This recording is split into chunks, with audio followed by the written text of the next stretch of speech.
أعوذ بالله من الشيطان الرجيم. بسم الله الرحمن الرحيم. سبحانك لا علم لنا إلا ما علمتنا إنك أنت العليم الحكيم. وري مخي أخبركم دا حج ته عمرې ته چې سړی ځي نو ایرپورټ ته لاړ شي په جاز کې ځي نو هلته هر څوک نه پرېږدي چا سره ویزه وي پاسپورټ وي شناختي کارډ وي او چې بیا جاز کې سور شي سورېږي نو خوشحاله و چې کله جاز کې سور شي نو بیا چې کله جاز په بره ځي نو دی یېرېږي داسې چې دغه دی غورځېږي نو دغه دی غورځېږي او پایلټ چې یو خو عادتي او پرواني و چې کله جاز ایرپورټ ته ورسېږي نو آخر کې بیا اعلان وشي چې بیلټونه وتړئ کلک او سیټونو نه خوځئ ما و چې کله دی واوري چې سورلی واوري چې اوس به جاز کوزېږي نو جاز لا ولاړ نه او سیټونو نه راپاسي او په لاره کې کتار جوړ کړي په جاز کې بیړه وي چې زر کوشو نو دا تاسو راغلي یئ قرآن ته خو دا هر څوک دلته کې پرېږدي نه چې چا سره پاسپورټ وي او شناختي کارډ وي د انابت هغه خلک الله دلته راوستي او خوند خو کوي چې جاز کې سور شي خو چې کله ایرپورټ ته ورسېږي اخرې ته درس ورسېږي بیا هر سړی وایي چې زه ګیټ ته ځان نه څو بجې زه مخکې وځم دا یو فطرت دی دا یوازې ستاسو نه دا هر یو انسان فطرت دی او پنځپیر کې قرآن چې دی دا ډېر خوند کوي داسې خوند کوي چې هغه الفاظو کې هغې ادراک نه کېږي چې څنګه خوند کوي ځکه او بل دا چې زده کېږي نه زه د لسو کالو نه چې قرآن سره زما دوستانه شروع شوې ده اوس مې زما د شیخ صاحب عمر اوس یو کم اویا کاله دی خو دا قرآن دا زده کېږي نو نه پرې سړی مړېږي او الحمدلله الله پاک یو دا بطور تحدیث من نعمت دا ما ته نعمت نصیب کړی چې 40 کاله وشي ما قرآن نه پاتې کوي نه الحمدلله او اراده مې ده انشاءالله چې تر کومې ژوندی یم او قاید محترم شیخ القرآن صاحب ژوندی نو راځي به قرآن به زده کوو او بل دا یو د خوشحالۍ خبره ده چې قرآن ختمیږي نه دنیا به ختم شي قرآن نه ختمیږي قبر کې به دې په کار راځي میدان حشر کې به دې په کار راځي القرآن حجت لک او علیک او چې جنت ته لاړ شي نو هلته به قرآن پروت دی الله وایي لوله قرآن چې څنګه دې لوستو هغسې لوله په بره خیزه نو چې څوک موحد وي نو جنت ته خو به لاړ شي خو چې دا پنځپیران قرآن لولي نور به ورته داسې ګوري دی خو په بره روان دي او موږ ته قرآن نه راځي بس کته به ناست دي الله ورته وایي قرآن لوله په بره خیزه څنګه چې دنیا کې لوستو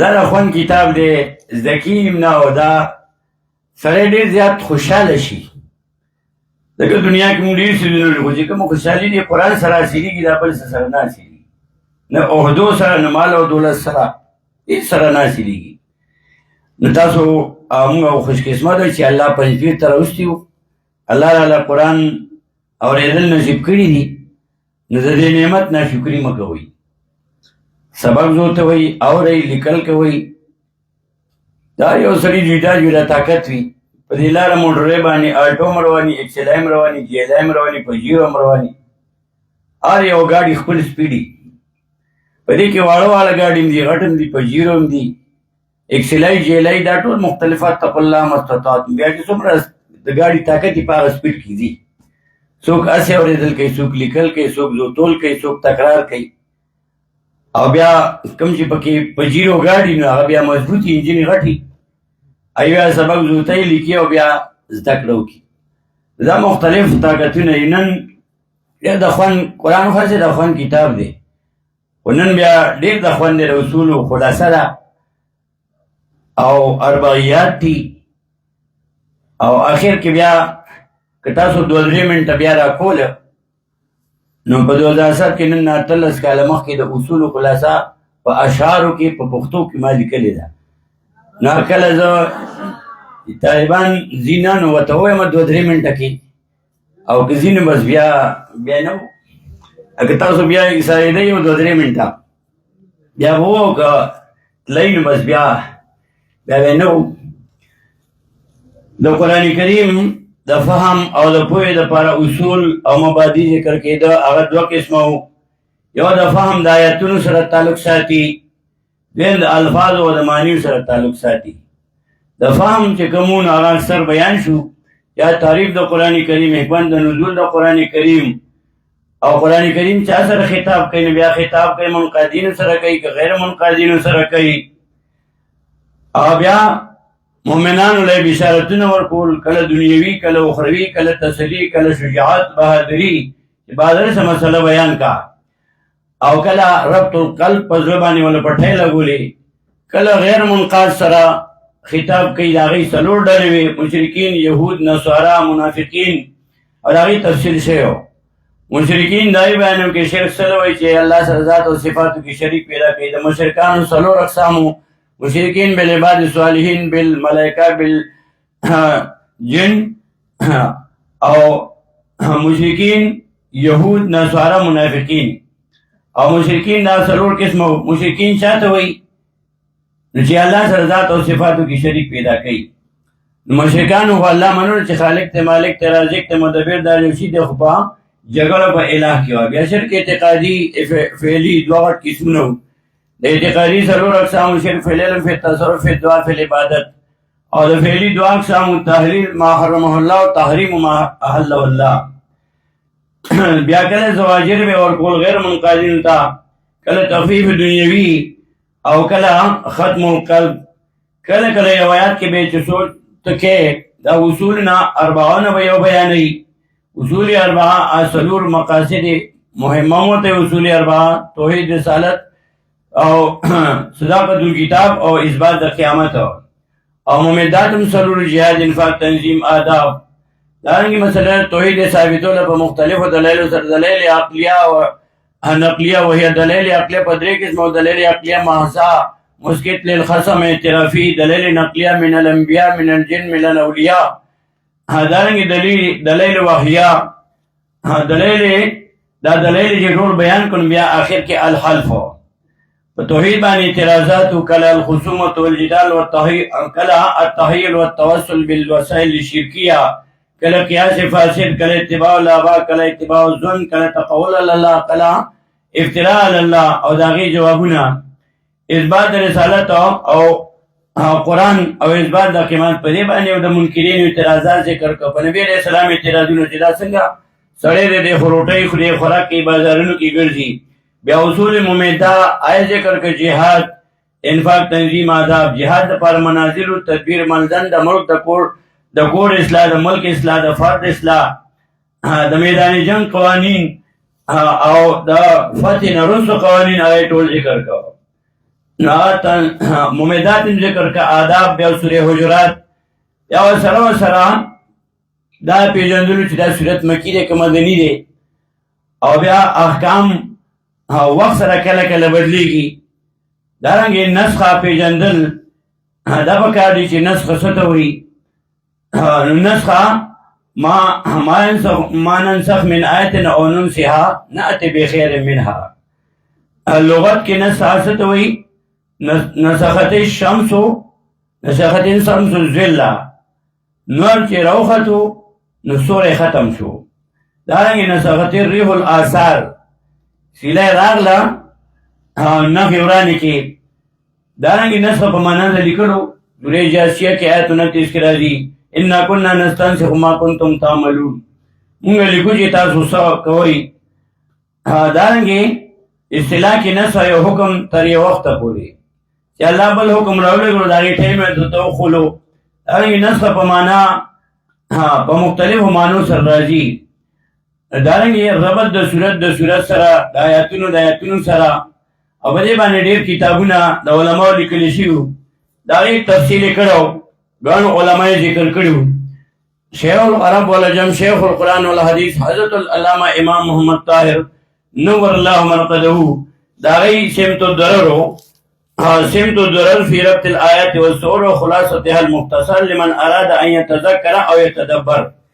دا سمت الدرر دے دا 1985 کی مائش کے نن یو سلویخ کال مخ کی وقت کیوں نا یو طالب تاج محمد میو آغا نمیوشتے ہو چې قرآن نه مولانا وچا تاسو کو چې سمت الدرر کې دا آیاتونه لیکلي دي دا تعویذونه دي ورته دا د زړه تعویذ دی دا شرک تعویذ دی دا تعویذونه چې کله د قرآن پنځپیر کې وای په سمت الدرر باندې با بیا پوهیږي. قائد محترم شیخ القرآن صاحب هغه نه چې د قرآن ویل هغه شاګردان نو بیا وسنه څه پوهیږي. دارنګه دویم قسم اصول د الفاظو او معنیو سره تعلق ساتي. الوجوه والنظائر. الوجوه یو لفظ په مختلفو معنیو استعمال شوی دی. النظائر مطلب دا چې قرآن کې یو واقعا ذکر دا بل د هغې نظیر وګوره مثال وګوره کوم اشکال چي نو اشکال به لرې شي. او د دې دواړو لږ بیا تفصیل کړی. اول نظائر قرآن یو واقعا ذکر کی اشکال راشي نو همدغه واقعا نورو ځایونو کې ذکر شوي نو هلته چې بیا وګوري نو دا اشکال لرې شي. او په دې باندې بیا یو واقعا د ابراهیم علیه السلام مثال کې ذکر کړې وه. سورې هود وګورئ د ابراهیم علیه السلام واقعا هلته دوه اشکالات راځي او د هغې حل بیا خولی او چلې خولی او حل خولی. سورې ابراهیم 14 سپاره آیت نمبر 70 او ییم د ابراهیم علیہ السلام واقعہ ذکر کئی او یایم آیات سورہ ابراہیم کے سورہ ہود کی آیت نمبر 70 او یایم آیات وَلَقَدْ جَاءَتْ وَفَلَمَّا رَأَى أَيْدِيَهُمْ وَلَقَدْ جَاءَتْ رُسُلُنَا إِبْرَاهِيمَ بِالْبُشْرَىٰ قَالُوا سَلَامًا قال سلام فما لبث أن جاء بعجل حنين فلما رأى أيديهم لا تصل إليه نكرهم وأوجس منهم خيفة قالوا لا تخف إنا أرسلنا إلى قوم لوط. یو اشکال پدې کو چې ابراهیم علیہ السلام ته فرشتې راغلي قالوا سلاما نای وی السلام علیکم. ابراهیم علیہ السلام ته قال السلام علیکم السلام فما لبث أن جاء بعجل حنيذ. نو درنګې تېرو کو مګر راتلو کو پسخي ورید شوي سره. او سورې زاریات کې 26 آیت کې بعجل سمین سرب څخه حلال کړو. سرب څخه دلته وایي حنیذ ورید کو ورته چې خیر وړو مېلمنو ته کېښو فلما رأى أيديهم لا تصل إليه نکرهم. دای لاسونه هغې ته نه رسېدې خوراک نه کولو نو وأوجس منهم خیفه. هغه مېلمنو هغې دا ابراهیم علیہ السلام چې مېلمنو خوراک ونه کړو نو ابراهیم علیہ السلام و اوجسا منهم خیفه پټه یې کړه دوی نه په زړه کې یره زړه کې ویرېدو چې دا څنګه مېلماني چې دی خوراک نه کوي. هغه وخت کې د دشمنۍ نښه دا وه چې خوراک پې نه کول دشمني به یې کوله نو دی ویرېدو. نو دلته اوس اشکال دا دی قالوا لا تخافوا فرشتو ورته وایي چې مه یېرېږه. نو اشکال دا راځي چې ابراهیم علیہ السلام زړه کې ویرېدو او فرشتو ورته وایي چې مه یېرېږه. نو دلته دا اشکال دی چې فرشتې عالم الغیب دي حالانکه عالم الغیب فرشتې نه دي. بیا د دې حل القرآن یفسر بعضا د دې حل چې دی نو هغه بیا سورې هجر آیت نمبر 53 14 سپاره وګورئ. هلته د دې دا واقعه هلته بیان شوې ده. هلته بیا د دې جواب کوي.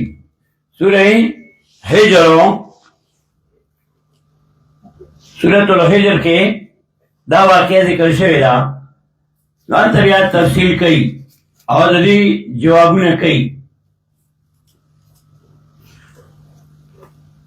سورہ حجر آیت 51 52 وَنَبِّئْهُمْ عَنْ ضَيْفِ إِبْرَاهِيمَ إِذْ دَخَلُوا عَلَيْهِ فَقَالُوا سَلَامًا. ونبئهم خبر ورکړئ ضیف ابراهیم د مېلمنو د ابراهیم علیه السلام اذ دخلوا علیه کله چې داخل شو په ده باندې فقالوا نو د مېلمنو السلام علیکم. اوس دلته کې حذف ته. قال ان منکم وجلون اذ دخلوا علیه فقالوا سلاما.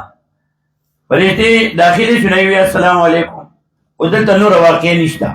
نو اوس دې ځای کې بیا د سورې هود هغه واقع به آیت 69 نه بیا راولي. نو چې نبئهم عن ضيف ابراهيم اذ دخلوا عليه فقالوا سلاما. دلته بیا قال سلام فما لبث ان جاء بعجل حنيذ. انور واقع نو هو اوجس منه خيفه. نو دلته کې انور واقع ته ذکر کړه او دلته کې بیا هغه ته چې کوم محذوف وو کوم کلام حذف وو نو هغه دې ځای کې دی. سورہ حجر کې آیت نمبر 52 کې فرشتي ابراهيم عليه السلام قال ان منكم وجلون. ابراهيم عليه السلام وتقوي قال اول ابراهيم عليه السلام ان بشكم منكم تاسنا وجلون ويريدو. پخله وتوي زړه کې ويريدو او پخله وتوي نو هغه کې کلام حذف نو موضوع دلته سورہ هود کې ذکر کو. نو چې زړه کې ويريدو ان منكم وجلون دلته وته بیا فرشتي وي قال لا تخف مې یریږه. نو اشکال حل شو چې فرشتي عالم الغیب نه دي. یو دغه اشکال و. دویم اشکال وامراتو قائمتون سورہ هود کې وایي آیت 71 کې وامراتو قائمتون فضاحکت وبشرناها بسار. او دا ابراهیم علیه السلام بیبي ولاړه وه نو هغې وخاندل فضاحکت نو وی خاندل. دې ځای کې بیا خلک دا معنی کوي چې ضاحکت معنی حاضت حیجرالو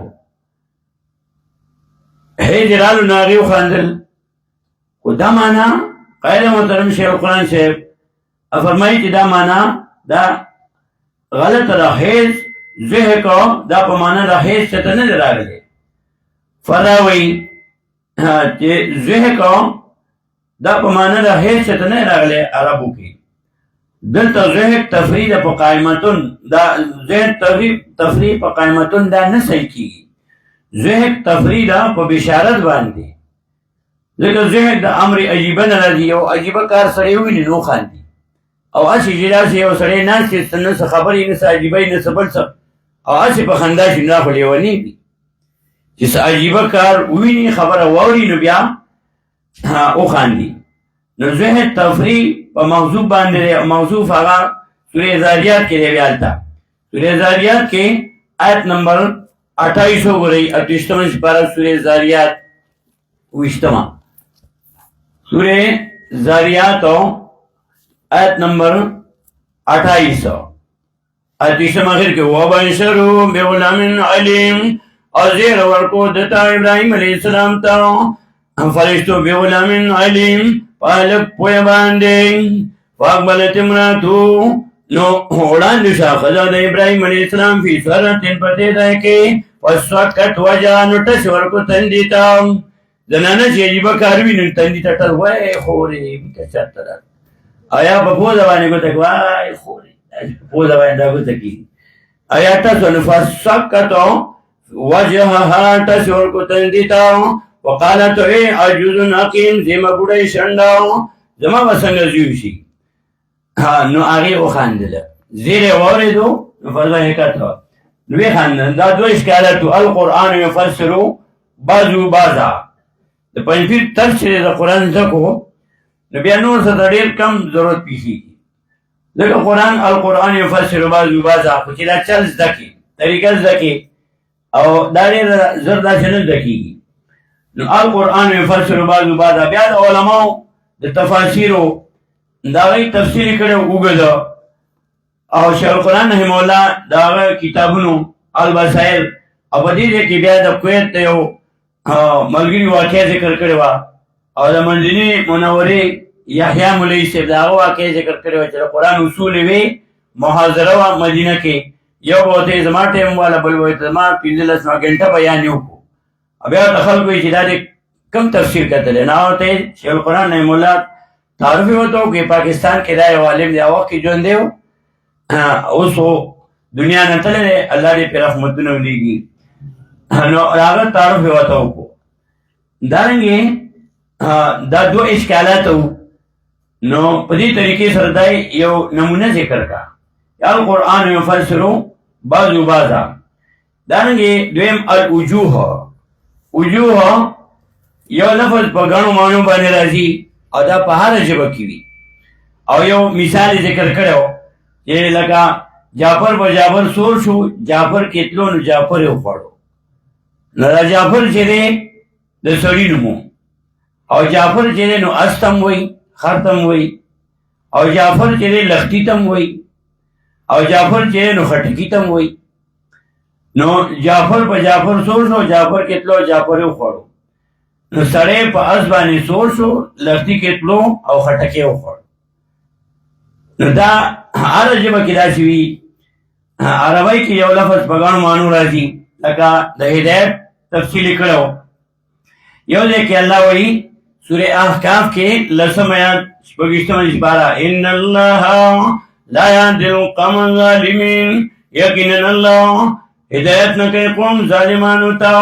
سورې توبه کې آیت 37 ودېسم کې وایي والله لا یهدی القوم الکافرین الله توفیق نور کې قوم کافرانو ته سورہ نحل کی یو سلوم آیات کی وئی وَأَنَّ اللَّهَ لَا يَهْدِي الْقَوْمَ الْكَافِرِينَ او یقینا اللہ توفیق نورتے قوم کافرانو تاو سورہ نساء کی وئی آیت 137 یو سلو دیشم کے اِنَّ الَّذِينَ آمَنُوا ثُمَّ كَفَرُوا ثُمَّ آمَنُوا ثُمَّ كَفَرُوا ثُمَّ زَادُوا كُفْرًا لَمْ يَكُنِ اللَّهُ وَلْيَغْفِرَ لَهُمْ وَلَا لِيَهْدِيَهُمْ سَبِيلًا اور نہ وہ خیدیتا سملارو دانگی سورہ آل عمران کی آیت 86 شپږم کیف یهدی الله قوما کفروا بعد ایمانهم سرنگی با اللہ ہدایت ہوگی قوم ته چې کفر کړو پس د ایمان د دینو دانگی سورہ مومن حامی مومن 38 آیت کوئی ان اللہ لا یهدی من هو مسرف کذاب اللہ توفیق نور کہنا چاہتا چاوی مشرکو دیر دروغجنو نو ګڼ آیاتونه نورم ستا نو د دې نه خدا معلومه شوه چې کافران ته الله هدایت نه کوي دارنګې حمیم سجده څلوېښتم سپاره کې اوولسم آیات کې اوس وایي واما ثمود فهدیناهم مخکې وي چې هدایت نه کوي الله او اوس وایي آیت نمبر 17 حمیم سجده واما ثمود فهدیناهم چې سمودیانو موږ هدایت کړو دوی ته دانگی سورہ رات کے وہ آیات کی ہوئی وَلِكُلِّ قَوْمٍ هَادٍ اور دا پارا دار یو قوم یو ہادی وی ہدایت کون کے وی چیسوک پمانا نپوئی گی نا بیا ملحید شی اور چیسوک دا ہدایت مانو بانی پوئی گی نا سیاق و سباق تا گوری اور آغازے کی بیا دا اخپل مانو کی آج ایک اخپل مانا کئی بیا مثالنا ذکر کرو سورہ بقرہ اول کوئی ذالک الکتابو لا ریب فیہ هدى للمتقین دا کتاب چه قرآن نی تیشک پدے کے هدى للمتقین اس دلتا ہدایتو امانا مضبوطی آرازی مضبوطی آدھا کلکوال دے دپانا پرہیزگارانو متقیان قرآن مضبوطی گی دانگی سورہ بقرہ کی 185 یوسر پیزات احمد کے اشار رمضان اللذی انزل فیہ القرآن میاد رمضان حالو چرا لے گلے شہر پدے کے قرآن پدے کے رائے ہو بیاوی آخر کے حدل للناس ہدایت تیرے پانا دخل کو اور مخ کی خوئی ہدایت نے کہ کافران تھا اس وہی حدل للناس تا اسکالات کی بیارس تو جوابو نہ کئی حدل للناس دارنگی سورہ جن کے یو کم دیر سمجھ پارا کی پیریانو جکر قرآن ہو رہی سورہ جن اولاد کوئی اننا سمعنا قرآن نجبا یقیناً واردنگا قرآن نجیب کتاب دے اب یاد دیا لسمین سورہ جن کی وئی وَأَنَّا لَمَّا سَمِعْنَا الْهُدَى آمَنَّا بِهِ یقیناً کراچی منگا اوریدو قرآن منگا ایمان روڑو نو ایکو پی ایمان روڑے ہو اِنَّا سَمِعْنَا قرآن نجبا دا ہدایت مراتب دی بیا اول مبدا دا دا پار دا دویم او ہر دویم تفریدہ پا اول باندی اول ہدایت عامہ اس تا ہدایت مانی کی اول دا آیاتنا پیش کچی اللہ وی ہدایت نکم بیا کافرانو ہدایت منتلو اس دا ہدایت مانی کی اول ہدایت مراتب دی ہر اول مبدا دا پار دا دویم او ہر دویم تفریدہ پا اول باندی اول ہدایت عامہ سورہ طه 49 او 50 کې وایي موسی علیہ السلام نا فرعون تپوس کې قال فمن ربكم يا موسی وين فرعون څوک طرف تاسو د دوارو اے موسی علیہ السلام په دوستو آیات کې بیا موسی علیہ السلام جواب ورکړي قال وين موسی علیہ السلام ربنا الذي اعطى كل شيء خلقه ثم هدى وين موسی علیہ السلام رب زمنا هغه ذات چې ورکړي د هر یو شي ته پیدا وخت دو ثم هدى بیا ولا خودل چل د گزران د جون طریقې وته خولي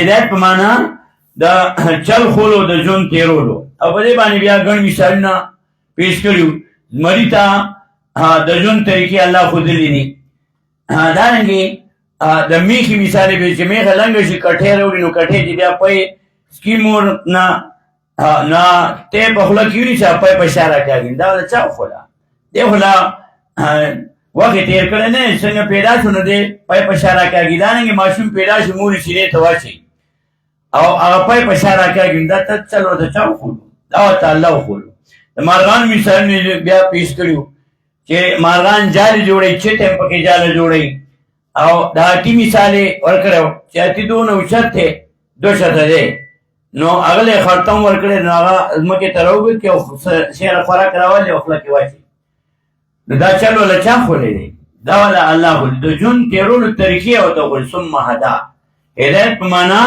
د جون د تیرولو طریقې او د خولې هدایت عامه دي ته وي دا کافر تم کوي مشرک ته مسلمان ته زناور ته دا هر چاته دا هدایت کوي دې ته وي هدایت عامه دویم هدایت خاصه ده لا خودل د صحیح حق بیا دې لپاره انبیاء علیهم السلام راولېګل کتابونه راولېګل لکه سورۃ الانبیاء آیت 73 او یم کې وجعلنا منهم ائمة يهدون بأمرنا او ګرځولي موږ دینه ائمة مشران يهدون بأمرنا لا بخذلو یا بیان به کولو بأمرنا هدایت په معنا د لار خذلو یا د بیان لا بخذلو بیان به کولو په بأمرنا او کوم زمګو سورې رات کې و میا کې ولکل قوم حال او د پارادار یو قوم لا راخذون کې حمیم سیدہ سریت مجبارہ کے واللسم آیات کے واما سمودو فہدائناو مرچی سمودیانو نو بیانو کنگا دائیتاو بیان موتو کو پیامبر موترو لے گلو درم ہدایت پمانا دا توفیق ہو اور دا طاقت ہو سورہ محمد ہوش پویشتم مجبارہ واللسم آیات کے واللزین احتدو زادهم حدن واللزین احتدو اوا کسان چی طلب دا ہدایتو کو احتدو طلب د هدایتو کو زادهم هدن زیاته کو دیلا توفیقا دارنګي تعاون کسره تعاون اتیستم اسباره یو له سمات کې وي هدایت په معنا د ثبات او مې یؤمن بالله یا دې قلب یا ایمان ورو پالو مضبوط پکې کلک پکې زړه ددو دارنګي سورې یونس کې یو سمجھ پارا نحم آیات کی ہوئی ان الذین آمنوا وعملوا الصالحات یهدیهم ربهم بایمانهم یقینا کسان چې ایمان وروړي عمل کړی ویني د سنت مطابق یهدیهم ربهم توفیق ورکړي دایته رب د دې بی ایمانهم په سبب د ایمان د دې توفیق ورکړي هغه کلک کی دا یې سورې عنکبوت اخیری آیات 69 والذین جاهدوا فینا لنهدینهم سبلنا کسان جاهدو فینا چی کوشش کرے زمگا پدین کے لنا دیانم سبولانو توفیق ورکونگا دیتا اکلق پکونگا دی لراو پلا روزم باندے یعنی سورہ بقرہ آیت 213 213 کی ہوئی اول کے فاد اللہ الذین آمنو توفیق ورکو اللہ کسانو تا چی مومنانو اور سورہ بقرہ آیت 213 آخر کی بیا ہوئی واللہ یهدی من یشاء الى صراط مستقیم اللہ توفیق ورکی یا مضبوطی چالے چو خواہش لارے برابر تاو نسور بقرے اول کی ہوئی الف لام میم ذالک الکتابو لا ریب فیہ هدی للمتقین دا کتاب دا قرآن نیتے شک پڑے کے هدی للمتقین کلکوالے دے پالن پریزگارانو سلورم امانا دا ہدایت امانا دا حصول الجنت جنت دخولو اولی پیدا کی بیدرتا کلمې د توخل انبیاء له تر ولېږل او بیا د توفیق درکو او بیا کلک بیا اخر کې جنت ته بوتلې. څومره مهرباني احسان در باندې وکړو. سورې محمد شپږویشتمه سپاره 5 آیات کې وایي سیهدیهم ویصلح بالهم، سیهدیهم زنې چې توفیق ورکړي دوی ته، ویصلح بالهم او درست پکې حالت د دوی. دارنګې سورې اعراف آیت 43 3 کې وایي الحمدلله الذي هدانا لهذا، جنتیان چې جنت ته لاړ شي نو یې به وایي الحمدلله الذي هدانا لهذا وما كنا لنهتدي لولا ان هدانا الله. الحمدلله الذي خدایتوب صفتونه ټول خاص الله هغه ذات لري هدانا لهذا دخول الى الجنه، چې راوستمږه جنت ته داخل کومږه جنت ته، وما كنا او نمږه لنهتدي راتلونکي داخلېدونکي دې جنت ته لولا ان هدانا الله، که توفیق نه راکړی موږ ته الله جنت ته نشو راتلی. او جنت ته تللو دا د الله په فضل عملي والی. دخول الناس فی جنات فضل، جنت ته تلل دا د الله په فضل دی. دارنګې دخول سورې قصص شلم آیت 56 55 کې انک لا تهدی من احببت ولکن الله یهدی من یشاء، یقینا ته توفیق نشي ورکولی چاله چې تا خوښه شي، ولکن الله یهدی من یشاء، لیکن الله توفیق ورکوي چاله چې خوښه شي. دارنګې کله کله یو لفظ په ګڼو معنو راځي. هغه یو څو مثالونه پیش کړي. شهادت په ګڼو معنو راځي. لکه شهادت په معنا د حاضرېدو، په معنا د قضا، په معنا د اقرار، په معنا د حضور د حاضرېدو. سورې بقره آیت 185 کې وایي 115 کې فمن شهد منکم الشهر فلیصمه، څوک چې حاضر شو ستاسو نه د میاشتې د رمضان ته نو روزي دې ونیسي فلیصمه. دارنګې شهادت په معنا د قضا. سورې آل عمران 18 آیات وګورئ. سورې آل عمران آیت نمبر 18 شهید الله انه لا اله الا هو والملائکة واولو العلم قائما بالقسط. شهید الله شهادت په معنا د قضا د فیصلې. شهید الله فیصله کړې ده الله انه لا اله الا هو، شان دانی ته بل مددگار مگر همدا یو الله دی. شهادت په معنا د اقرار ورپسې وي والملائکة اقرار کوي فرشتې او اقرار کوي فرشتې. دارنګې شهادت په معنا د حکم. سورې یوسف 26 آیات کې وایي وشهد شاهد من اهلها، او بیان کو حکم کو په معنا د حکم. وشهد حکم کو شاهد یو گواه من اهلها د اهل د زلیخینا. شهد شاهد حکم کو یو گواه یو بیان کوونکی. دانګې شهادت په معنا د حلف او قسم. سورې نور کې 6 آیات کې وایي 13 سپاره کې فشهادت احدهم 4 شهادات بالله، نو گواہی بکئی قسم اخری یو د دینا 4 قسمونه په الله باندې. دانګې شهادت په معنا د وصیت.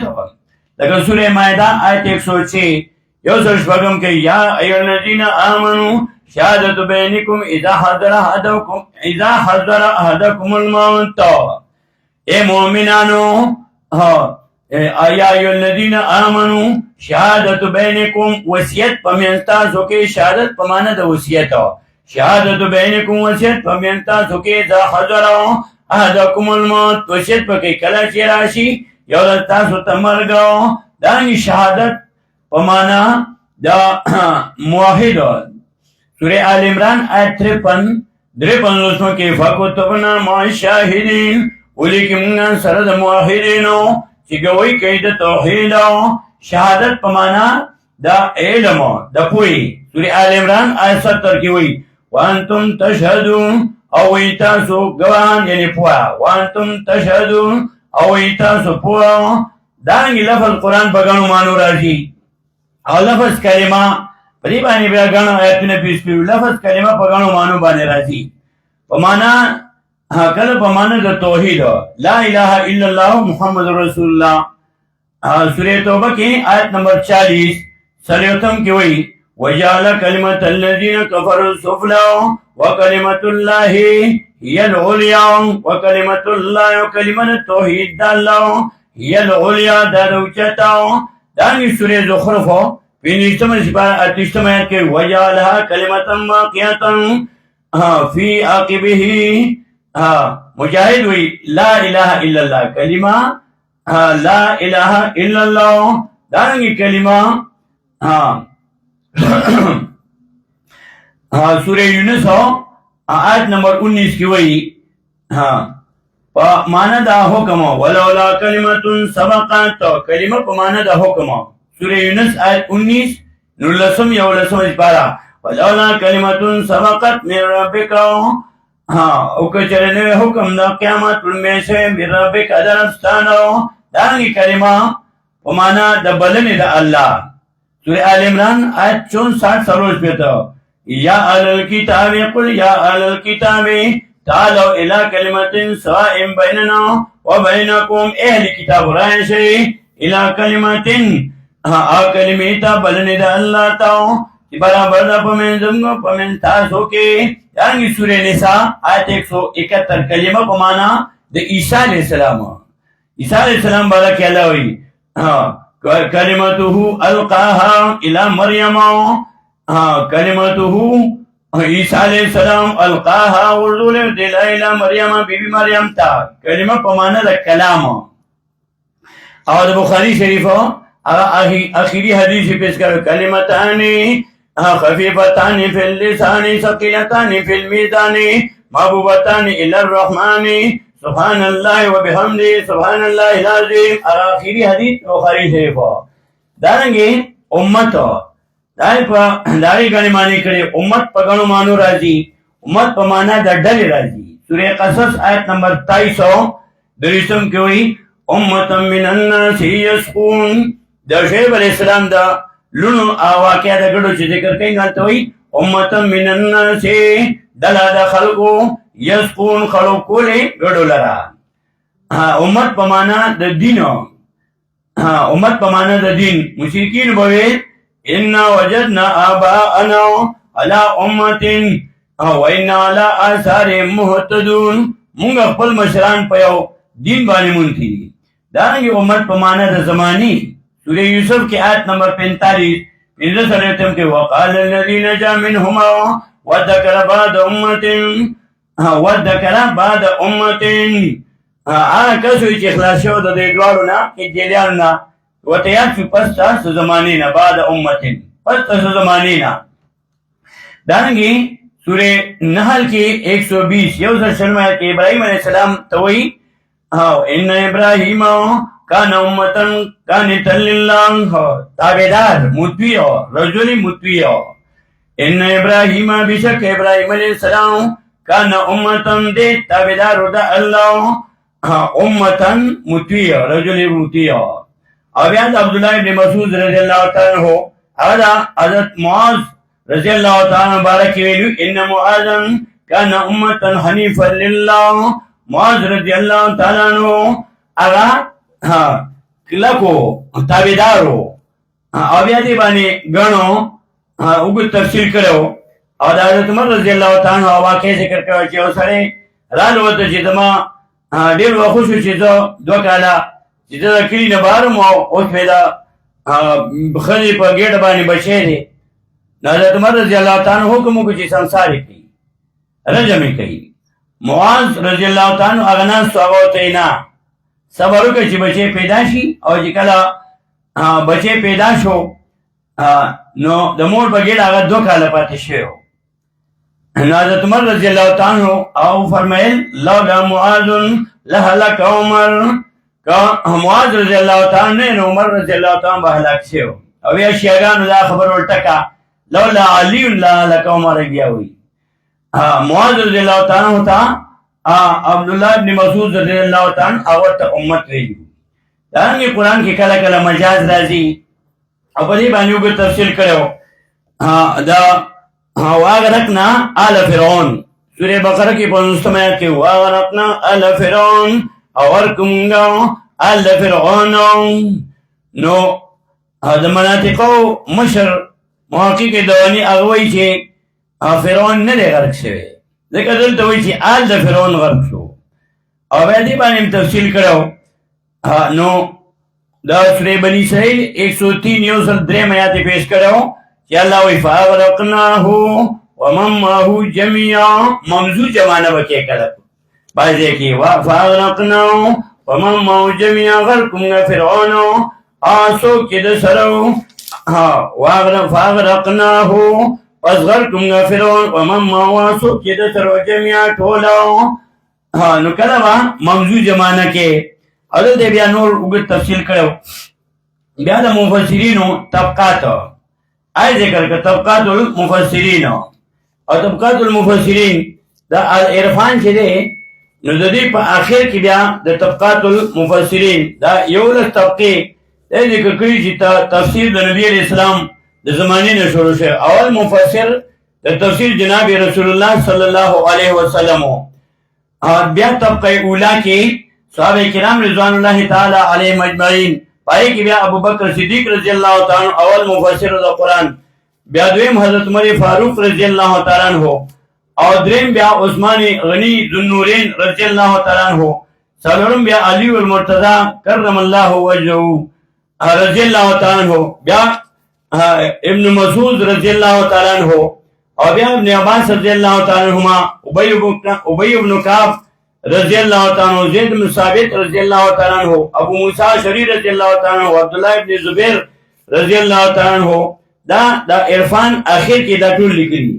بیا دویمه طبقه کې مفسرین دا غي بیان وکړو. بیا ابو العالیہ ریاحی او سعید بن جبیر، مجاہد بن جبر، زحاق بن مزاحم، دارنګه اکرمہ، مولا ابن عباس، دا ټول د مفسرین د العرفان اخر کې ذکر کړي.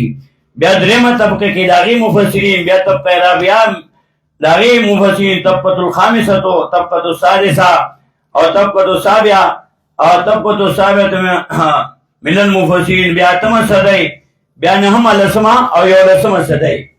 دا مفسرین عرفان اخر کې بیا ذکر شوي دي. بیا ځان ته وګورئ. او بیا اخر کې قائد محترم شیخ القرآن صاحب هغه بیا دا شیخ القرآن رحمه الله استادان مولانا حسین علی رحمه الله او عبید الله سندی رحمه الله داوی تذکره وکا، او دا غي ته الله یو شاګرد ورکړو شیخ العرب والعجم، عرب ورته شیخ القرآن لقب ورکړو، شیخ العرب والعجم، شیخ القرآن والحدیث حضرت العلامه امام محمد طاهر نور الله مرقده. داغه دا علم الهامی دی، خدا داغه حساب ته چې استادانو ته نسبت کوي. او هغه نرستو بیا هغه تفسیر لیکل لري. او ان شاء الله قائد محترم زموږ استاد او د زړه درکن مشر قائد محترم شیخ القرآن والحدیث حضرت العلامہ مولانا محمد طیب طاهری دامت برکاتهم ای به ان شاء الله را غونډي المرشد الحیران الی فهم القرآن. قائد محترم د شیخ القرآن نه مولا کتابونو تذکرہ وکا، سمت درر فی ربط الایات والصور بیانیه السائرین فی طبقات المفسرین العرفان.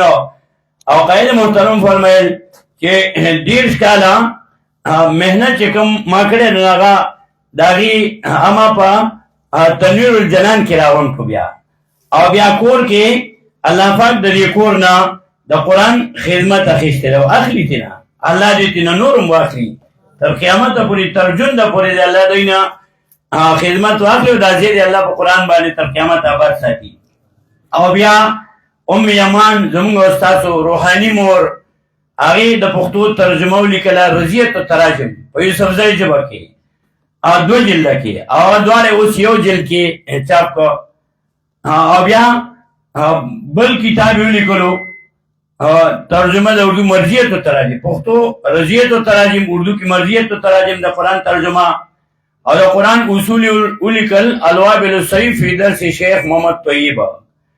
دارنګه بیا قائد محترم شیخ القرآن صاحب چې دا دواړه دا مراجعه کړي دي، او ان شاء الله چاپی مجمع البحرین من تفسیر الزوجین دا ان شاء الله راځي. با او اخر کې اربعیات ویلو، اربعیات لوندې مختصر وندې، او بیا تاسو اشاره دی یو 2-3 منټونه بیا دا پښتو هغه نظم کې چې کوم ما جوړ کړم نو ته به وایم لا يصير الرجل بصيرا بالقران حتى يعلم 4. یو طالب د قران نشي پوهیدای په مطلب دا مطلب او مقصد د قرآن تر دې پورې چې د زده کړي څلور خبرې: تفسیر القرآن بالقرآن، تفسیر القرآن بالحدیث، تفسیر القرآن باقوال الصحابه، تفسیر القرآن باقوال التابعین. کار باندې په شان د زده کولو د څلورو طریقو یو لفظ د هغې لغوي او شرعي معنی وپېژني، هر لفظ په خپله موقع باندې خپله معنی د هغې وکړي، او اسباب د نزول او ناسخ او منسوخ وپېژني. لاربعین دپاره د زده کولو د اثبات د څلورو مسلو: اثبات د توحید، اثبات د رسالت، صداقت الکتاب، ایمان بالآخرت. باربعین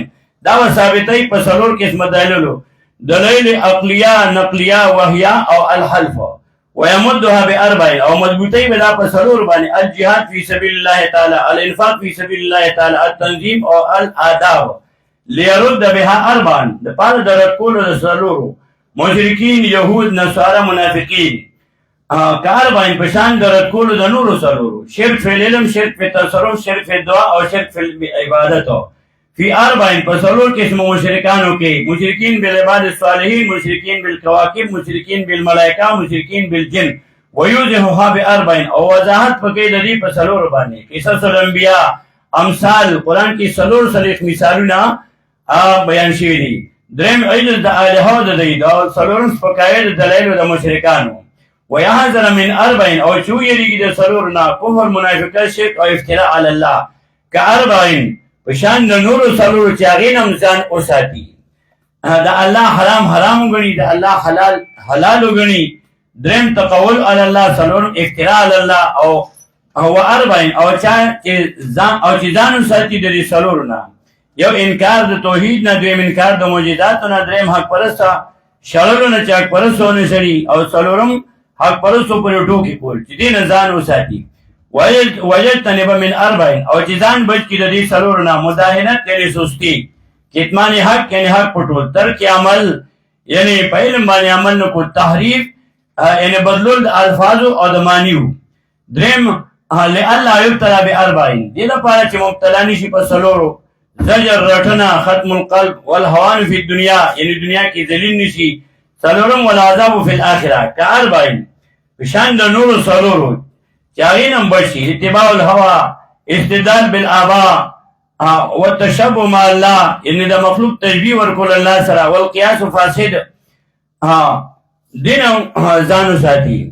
فامتحن باربعین کله چې ته مسله بیانې نو امتحان به راځي په څلورو: ملامت الاحبا، خپل به دې ملامته کوي، تکلیفونه مصیبتونه لري، شماتة الاعداء، طعن الجهال یا اعلان به در باندې طعن لګوي، حسد العلماء، خپل پردي به سره حسد او کینه او بغض کوي. کاربعین په شان د نورو څلورو چې هغه هم برداشت کوي: کنزل، الثبت، السب او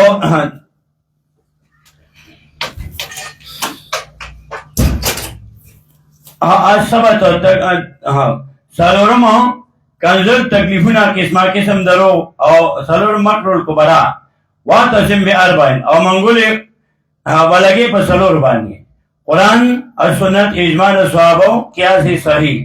ما اربعین سره د نورو څلورو: احسان به خلکو سره کې، ترک الفحشاء ځان به د بېحیایۍ نه بچ کې، امر بالمعروف او نهی عن المنکر.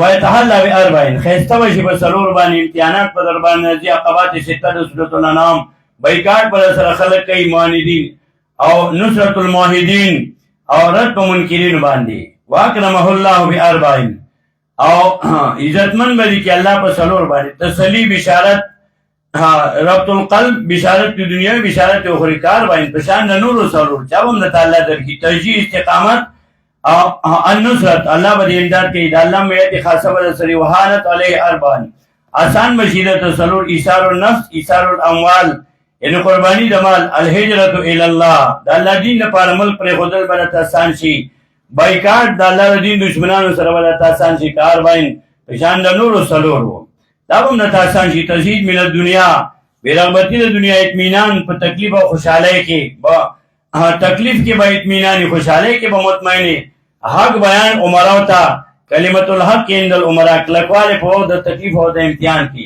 فیفوز باربعین نو کامیاب به شي په څلورو: یدعا عظیما فی ملکوت السماء بللی به اوچت شي په اسمانونو کې، ويدخل الجنة الماوات جنة الماوات به همیشه جنت ته به داخل شي. وینال الدرجات العلیا وینظر الی الله ويدخل في 40 او داخل بشي بسرور قسمه دلو کې من النبيين والصديقين والشهداء والصالحين وحسن اولئك رفيقا.